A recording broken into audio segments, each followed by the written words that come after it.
Hello, everyone. I am so glad you're here.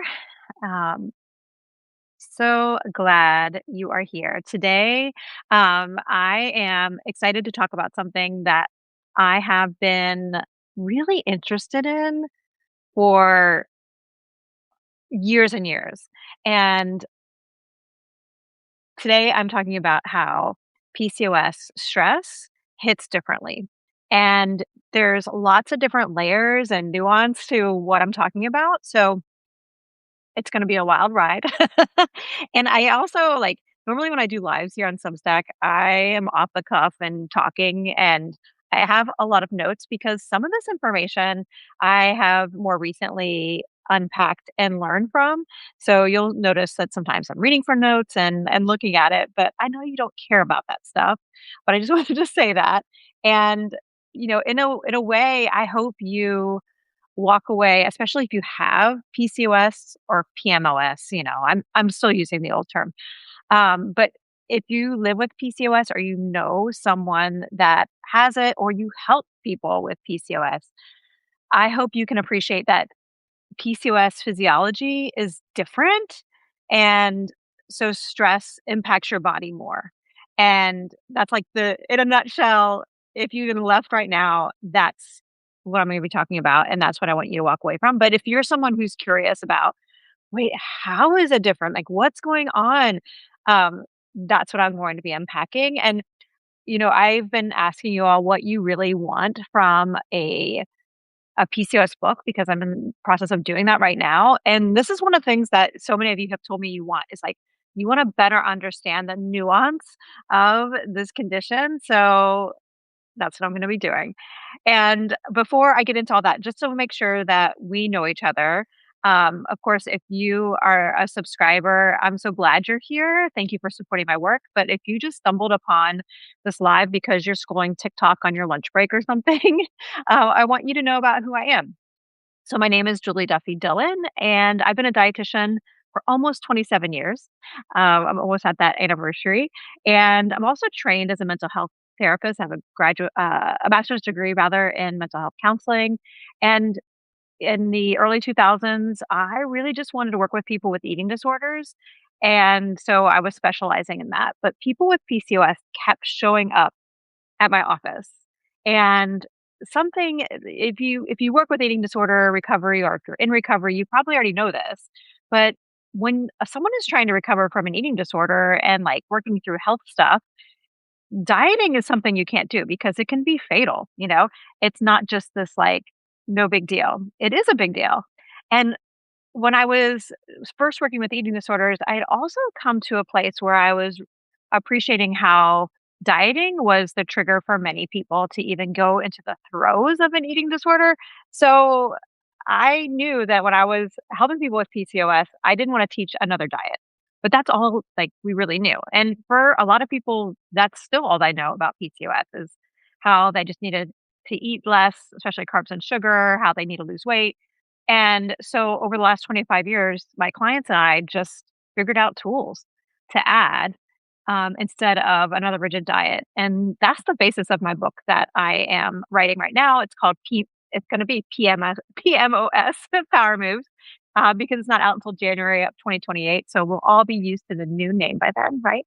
So yes, PMOS Power Moves will be out in January 2028. And it has all the tools that I hope that you can experiment with adding to promote health without another rigid diet with PCOS. So I am writing this book and then writing on Substack. That is like my full time job. And so right now I'm also working on an essay, and this essay is on the current research behind intuitive eating and non diet tools to manage PCOS. So this is a deep dive. I do them every month, and this is going to be published next week on June 30th. And paid essays, let me say this again, paid subscribers get access to the full essay. Everybody gets a little bit of it. And paid subscribers, because you are financially supporting my work, you also get access to recordings to things like this and my supplement dispensary that saves hundreds of dollars every year if you're wanting to use supplements to help your PCOS. And I also have this handy toolkit about what labs to get drawn every year to ask your doctor for to help manage your PCOS without worrying about weight and pushing weight loss. There are other ways to like measure health outcomes than weight. So while, researching for this book, again, because so many of you have asked about, like, the foundation, like, what causes PCOS? What's making all these different things happen? I came across something that has always been really interesting to me, and let me tell you about what I've been interested in. When I worked with clients with PCOS, so many people were experiencing mood disorders and, in particular, anxiety. Anxiety is the one that I noticed to be the most frequent, but all mood disorders, whether it's depression, anxiety, bipolar disorder, like those are all things that they're more common with PCOS. But anxiety in particular, I noticed was so much more pervasive and the tools that I saw helping other clients without PCOS didn't even touch it. So I don't know if you can relate. Let me know if that you also experienced a mood disorder with your PCOS and it just was not as easy to treat as maybe your friend who also had anxiety. And I saw this so frequently that I'm like, there has to be something going on. Like there has to be something with the physiology with PCOS that is provoking it because why would like hundreds of people be experiencing the same thing? So that's a great thing about writing a book in case you're ever interested. It's like you get to like carve out time for things you're curious about. And so when I was researching some of the foundations, I came to something that I was really like, it helped me just to be like, oh, this is why it's happening.